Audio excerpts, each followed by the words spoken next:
Taste the Daily. Doctor Saravanan, இப்போது பொதுமக்கள் அரசு போக்குவரத்து துறை முறையாக பேருந்துகளை இயக்கலை, போதுமான பேருந்துகள் இல்லை, அதில் பாதுகாப்பு இல்லை, நிறைய பேருந்துகள் பழுதாகி இருக்கு, கட்டண கொள்ளை அப்படின்னு கொந்தளிக்கிறாங்க, ரோட்டில் போராடுற அளவுக்கு இறங்கியிருக்கிறாங்க. இதுக்கெல்லாம் என்ன காரணம்? இந்த திமுக அரசு பார்த்தீங்கன்னா நிர்வாக சீர்கேட்டுனால பல பிரச்சனைகளை சந்திச்சுக்கிட்டு இருக்கு.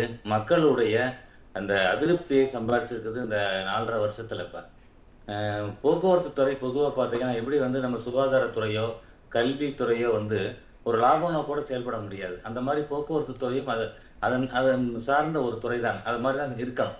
இப்போ தமிழ்நாட்டில் பார்த்தீங்கன்னா 20,800 பேருந்துகள் இருக்கு அப்படின்னு ஒரு சர்வே சொல்லுது. அதன் மூலம் 1,25,00,000 பொதுமக்கள் பயன்படுத்துறாங்க. நீங்க சொன்ன மாதிரி பண்டிகை காலமா இருக்கட்டும், தொடர் விடுமுறை காலங்கள்ல இன்னொரு 30 லட்சம் பேர் பயன்படுத்தக்கூடிய ஒரு சூழல். இப்ப நம்ம கம்பேர் பண்ணணும் இந்த திமுக ஆட்சியும் எடப்பாடி ஆட்சி காலத்துல, அம்மா ஆட்சி காலத்துல அதிமுகவை ஒப்பிட்டு பாத்தீங்கன்னா, அதிமுக கடந்த 10 வருடத்துல பாத்தீங்கன்னா 14,489 பேருந்துகள் வாங்கி இருக்கிறோம். 7,000 பேருக்கு வேலை வாய்ப்பு தரப்பட்டிருக்கிறது. 2020 கொரோனா காலகட்டத்துல கூட முழு சம்பளத்தோட அவங்க வேலை பார்த்துருக்குறாங்க. 10% போனஸும் அந்த நேரத்துல பொதுச்செயலாளர் எடப்பாடி கொடுத்தாங்க. இதே திமுகவை நீங்க எடுத்தீங்கன்னா, இன்றைய முதல்வருடைய அப்பா அவர் கருணாநிதி அவர் காலத்துல பாத்தீங்கன்னா 2006 இருந்து 2011 பீரியட்ல வெறும் 3000 பேருந்துகள் தான் வாங்கியிருக்காங்க. அந்த மாதிரி விஷயம். இப்போ இல்ல நீங்க சொல்ற மாதிரி பேருந்துகள் புது பேருந்துகள் வாங்குறது அப்படின்றது ஒரு பக்கம் குறையா பார்க்கப்பட்டாலுமே, நீங்க என்ன சொன்னீங்க அப்படின்னா நிர்வாகத்திறமை என்ன அப்படின்னு சொன்னீங்க. ஏன்னா போதிய அளவு ஒரு 2 நாளைக்கு போதிய அளவு பேருந்துகள் விடலை அப்படின்னா அது உடனே நிர்வாக திறமையின்மை அப்படின்னு தான் சொல்ல முடியுமா? ஏன் சரியான ஒரு புரிதல் இல்லை அதுக்கான திட்டமிடல் இல்லை அப்படின்றத பார்க்க முடியுதா? திட்டமிடல் கிடையாது. ஏன்னா இப்ப ஸ்டாலின் அவர்கள் ரோட் ஷோக்கு வர்றாரு முதலமைச்சர். அப்ப எல்லாம் இருக்க லோக்கல் அமைச்சர்கள் பாத்தீங்கன்னா அரசு பஸ்ல பல கிராமங்கள்ல இருந்து கொஞ்சம் ஆளை கொண்டு சேர்த்து வரிசையை நிப்பாட்டி வச்சு கை காமிக்க வைக்கிறாங்க. அப்படி பார்த்தாலும் அந்த ரோடு காலியா தான் இருக்குது. அப்ப அந்த மாதிரி பஸ்ல நிப்பாட்டி வேணா அவர் போலாம். ஏன்னா பாத்தீங்கன்னா இன்னைக்கு இருக்கக்கூடிய அரசாங்க பஸ்ல மேல கூரை இல்லை, கொடையை பிடிச்சிட்டு உட்காந்துருக்கிறாங்க. சீட்டோட கண்டக்டரே பறந்து வெளியே போய் விழுகிறாரு. அந்த அளவுக்கு லிப்ஸ்டிக் அடிச்ச மாதிரி பஸ்ஸை மட்டும் பெண்களுக்குன்னு சொல்லி விட்டுருக்கு இந்த அரசாங்கம், மேமாற்றுவதற்காக விட்டுருக்கிறது. அதனால இது நிச்சயமாக நிர்வாக சீர்கேடு தான். இது நம்ம போக்குவரத்து அமைச்சர் எடுத்துக்கிட்டீங்கன்னா ஒரு மாறு வேஷத்துல போற மாதிரி, பழைய காலத்துல ராஜா போற மாதிரி மாறு வேஷத்துல போறாரு, பஸ்ல உட்கார்றாரு. இதெல்லாம் என்னன்னா ஒரு படத்துல பார்த்திருப்பீங்க, வடிவேலு போவார், கடைசி அந்த பொண்ணு காமிச்சு கொடுக்கும். அந்த மாதிரி என்ன பண்ணாலும் அந்த பஸ் ஓட்ட பஸ் மக்கள்கிட்ட திட்டு வாங்க வேண்டிய வேலை தான் இந்த திமுக அரசுக்கு இருக்கிறது. அதனால உறுதியாக இவங்களுக்கு நிர்வாக சீர்கேடு தான். இப்பதான் சொல்லுங்க, புதிய பேருந்துகளை வாங்க நிதி இல்லாம இருக்கிறாங்களா? இவங்கதான் நிதியை வேற சைடு டைவர்ட் பண்றாங்கல்ல. ஆட்சி ஆரம்பிச்ச 6 மாதத்திலேயே மதுரை பிடிஆர் அமைச்சர் என்ன சொன்னார், 30,000 கோடியை மகனும் மருமகனும் எங்க பதுக்கிறதுன்னு பாக்குறாங்க. நாங்க இப்ப ஈடுக்கு பிறகு தெரியுது எப்படி டான் பிக்சர்ஸ் எப்படி படங்களை 500 கோடி படத்தை தயாரிச்சுக்கிட்டு இருக்குன்னு தெரியுது. விசாரணை வளையம் யாரை நோக்கி போய்கிட்டு இருக்குன்னு இப்ப எல்லாம் பொதுமக்களுக்கு தெரிய வருகிறது. அப்படி இந்த பணத்தை வேற வகையில் இவங்க பண்ணி வரக்கூடிய தேர்தலை சந்திக்கிறதுக்கு, ஏன்னா சாதாரண ஒரு திமுக தொண்டனை பார்த்தோம்னா என்ன சொல்றாரு, எலெக்ஷன் வந்துருச்சுன்னா மதுரையில எல்லாம் அமைச்சர் இருக்காரு, குறிப்பிட்ட சில தொகுதியை எடுத்து அங்க பணத்தை விரயமா செலவழிக்கிறாங்க. இதெல்லாம் இந்த 4 வருஷத்துல கரெக்டா பிளான் பண்ணி பண்ணியிருந்தா மக்களுக்கு பயன்படுற திட்டங்களை கொடுத்துருக்கலாம். அது இல்லாம வாரம் இவர் கறி சாப்பாடு போட்டுதான் மக்கள் கறியை சாப்பிடணுமா? அதனால இது மக்களை ஏமாற்றக்கூடிய அரசாக, விளம்பர அரசாகத்தான் செயல்படுது. மதுரையில் இப்ப நான் மதுரையில இருந்து பேசுறேன். மதுரையில பொதுக்குழு நடத்துறாங்க, ஒரு 47 வருஷம் கழிச்சு நடத்துறாங்க. அதுல போடுற தீர்மானத்தை பாத்தீங்கன்னா ரொம்ப சாதாரணமான ஒரு தீர்மானம். துணை முதலமைச்சருக்கு உதவிகரமா இருக்கணும் அப்படின்ற ஒரு தீர்மானம். ஏன்னா அப்ப நீட்டுக்கு எதிராக நீட்டு நாங்க ஒழிச்சிருவோம்னு சொன்னாங்க, முதல் கையெழுத்துனாங்க. அப்ப மக்கள்கிட்ட மன்னிப்பு கேட்டு ஒரு தீர்மானத்தை போட வேண்டியது, முடியலைன்னு போட வேண்டியதாங்க. கச்சத்தீவை தாரை வார்த்ததே இந்த திமுக பீரியட்ல தான். கச்சத்தீவை மீட்கணும்னு ஒரு தீர்மானம் போடுறாங்க. இப்படி அவங்க ஒரு ரோட் ஷோ நடத்தி மக்களை ஒரு விளம்பர ஒரு யுக்தியாக பயன்படுத்துறாங்க. தேர்தல் வரும்பொழுது இது சிஎம் எங்கெங்க வீக்கா இருக்கோ அந்த ஏரியால கொண்டு போய் முதலமைச்சரை மக்கள்கிட்ட காமிக்கக்கூடிய ஒரு சூழல் மாதிரி, ஷூட்டிங் மாதிரி தான் பண்ணிக்கிட்டு இருக்கிறாங்க. அதனால போக்குவரத்து துறைன்றது இன்னைக்கு அப்பட்டமாக எல்லாருக்கும் தெரியும். கடுமையான ஒரு நஷ்டத்துல பாத்தீங்கன்னா 360 பணிமனைகள்ல அந்த ரிப்பேர் பண்ணக்கூடிய அந்த பொருட்களே கூட இல்லை.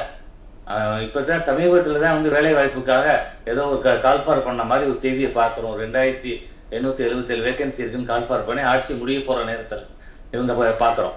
அப்ப கடந்த ஆட்சிக்கும் இல்ல எடப்பாடி நிர்வாக ஆட்சி காலத்துல சீர்கேடுன்னு சொல்றீங்க. இவ்வளவு ஒரு நிர்வாக சீர்கேட்டுக்கு என்ன காரணம்? யார் பொறுப்பு?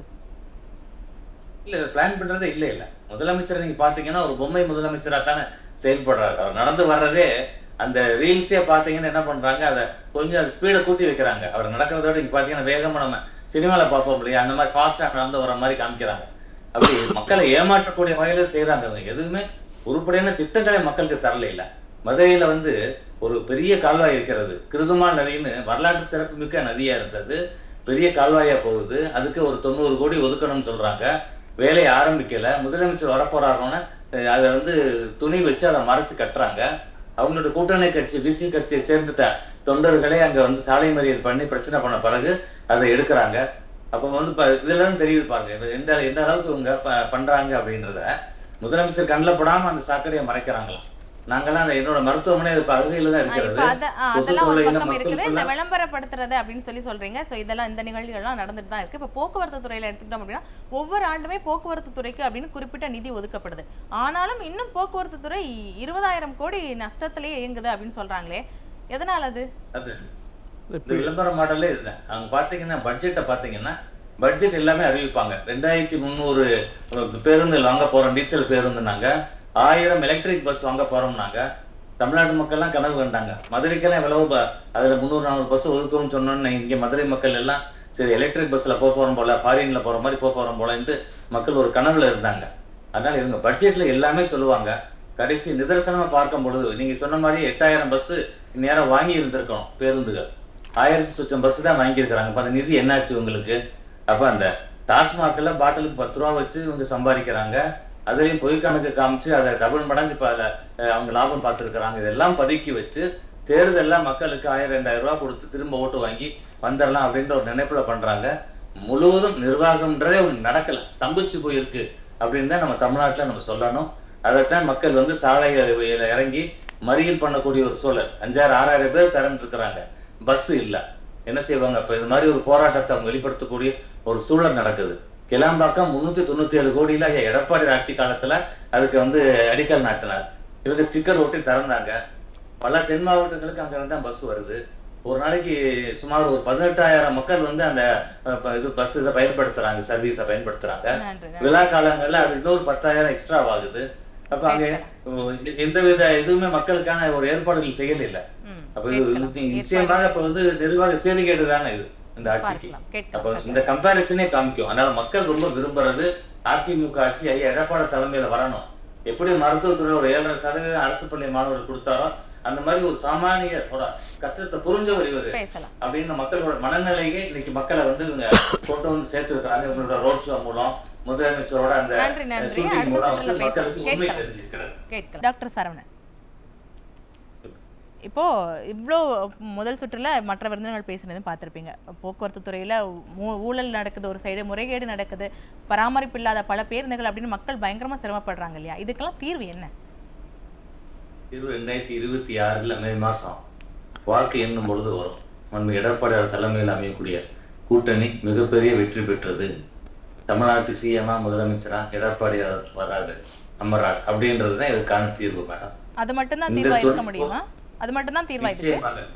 ஆமா, இந்த அரசு திமுக அரசுக்கு இதுக்கு மேல வாய்ப்பு இல்லை. அரசியல் வரலாற்றை எடுத்து பார்த்தீங்கன்னாலே திமுக 5 வருஷத்துக்கு முன்னாடி ஆட்சி கலைக்கப்படும். அதை மீறி ஆட்சி இருந்தாங்கன்னா அந்த 5 வருஷத்துக்கு பிறகு ஒரு 10 வருஷம் 15 வருஷம் அவங்களுக்கு ஒரு பெரிய லீவ், லாங் லீவ் கொடுத்துருவாங்க மக்கள். அதுதான் உண்மை. அவர் ஐயா சொன்ன மாதிரி கிளாம்பாக்கத்துல அந்த ஸ்கைவாக்கு அந்த பாலத்துக்கு எதிராக வழக்கு போட்டது அவங்க கட்சி எம்பி ஜெகத் ரட்சகன் தான். அரசுக்கு எதிராகவே அவர் தான் வழக்கும் போடுறாரு. அமைச்சர்கள் நடத்தக்கூடிய ஆய்வு பார்த்தீங்கன்னா ஹெல்த் மினிஸ்டர் போவார்.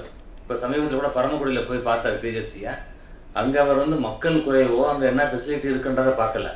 செவத்தில் எங்கேயாச்சும் எடப்பாடி ஐயா படம் இருக்குதா, ஒரு சில அம்மாவுடைய பழைய முன்னாள் முதலமைச்சர் படம் இருக்கா, அதைத்தான் அவர் வந்து கூர்ந்து கவனிச்சுட்டு இருக்காரு. இதுதான் அவங்களுடைய ஆய்வு பண்ணக்கூடிய லட்சணம். இதுதான். அதனால பணிகள் முடிகிறதுக்கு முன்னாடியே திறந்துருவாங்க. திமுகவுடைய வழக்கம் என்னன்னா சீக்கிரம் ஆட்சி என்னைக்கு கலப்பாங்கன்னு தெரியாது, அந்த பயம் இருக்கிறதுனால இன்னைக்கே திறந்து வச்சிருவாங்க அப்படின்ற மாதிரி தான் கிளாம்பாக்கத்தை அரைகுறையா திறந்தது. நேற்று கூட திருச்சிக்கு நான் ஒரு ஃபங்க்ஷனுக்காக போயிருந்தேன். திருச்சியில அந்த பஞ்சப்பூர் அவுட்டர்ல பாத்தீங்கன்னா அவ்வளவு பெரிய ஒரு பஸ் ஸ்டாண்டு, யாருமே ஆள் அறவுமே கிடையாது. அவன் தனியா கலைஞரையா அங்க தனியா நின்றுட்டு இருக்கிறாரு. கருணாநிதி சிலை, பெரிய சிலை தனியா அந்த இருட்டுக்குள்ள நிக்கிறாரு. எங்களுக்கே பயமா இருந்தது. அந்த மாதிரி இருக்கு திருச்சியில. பாத்தீங்கன்னா ஒரு சின்ன இன்சிடென்ட் 2023ல தென்காசிக்கு பக்கத்துல மாவட்டத்தில் உள்ள வாடியூர்ன்ற ஒரு ஊரு. அங்க 40 வருஷமா போய்கிட்டு இருந்த பஸ் திமுக அரசாங்கம் நிப்பாட்டி வச்சிருச்சு. 12 பெண் பிள்ளைய வந்து பாத்தீங்கன்னா ஸ்கூலுக்கு போறதை விட்டுட்டு பீடி சுத்துற வேலைக்கு போயிட்டாங்க. இதுதான் திமுக அரசாங்கம். இன்னும் பஸ்ல பாத்தீங்கன்னா தமிழ்நாடு டிஎன்எஸ்டிசி தமிழ்நாடு அரசு போக்குவரத்து கழகம் இருந்த நிலை மாறி தமிழ்நாடுன்ற பேரை எடுத்துட்டாங்க. தனித்தமிழ்நாடு கேட்டு போராடின கட்சி திமுக. இன்னைக்கு வந்து இந்த திமுக ஆட்சியில் தமிழ்நாடுன்ற பெயரையே மறைச்சிட்டு வெறும் அரசு போக்குவரத்து கழகம் மட்டும்தான் இருக்கிறது. சைலண்ட் மோசடி பாத்தீங்கன்னா இந்த லாங் டிஸ்டன்ஸ் பஸ் வருது பாருங்க. அது சமீபத்துல ஒரு பயணி சொன்னாரு, இப்ப பெரியகுளத்துல இருந்து மதுரைக்கு டிக்கெட் எடுக்கிறாருன்னா அவங்க என்ன சொல்றாங்க, கொடைக்கானல்ல இருந்து பஸ் வருதுங்கன்னு சொல்லி டிக்கெட் விலை கூட்டிடுறாங்க. அப்ப அவர் உரிய அந்த இதை தாண்டி எக்ஸ்ட்ராவா அவர் பே பண்ற மாதிரி ஒரு சைலண்ட் இது. இவர் சார் சொன்ன மாதிரி தனியார் பேருந்த வந்து இவங்க ஊக்குவிக்கிற வகையில தான் இவரோட அந்த அமைச்சர் SS சிவசங்கர் நடவடிக்கை இருக்கிறது. ஏன்னா இவ்வளவு மக்கள் பார்க்கறோம் டிவியில அலமோதிக்கிட்டு இருக்கிறாங்க, தனியார் பஸ் இவங்க ஊக்குவிக்கிறாங்க. இந்த லட்சத்துல இவருக்கு மின்சார வாரியத்தை கொடுத்திருக்காங்க. அதனால இதுவே போக்குவரத்து துறை சாக்கடிக்கிற நிலையில இருக்குது. மின்சாரத்துறைக்கு இன்னொரு அடுத்த ஒரு இது வச்சுக்கன்னு வச்சுக்கோங்க, உரிமைக்கு ஒரு நிகழ்ச்சியில அதை பத்தி பேசினோம்னா உண்மையிலே பஸ்பம் ஆயிரும் தமிழ்நாடுன்னு நினைக்கிறேன். கேட்கலாம். கருத்துக்கு நன்றி சார்.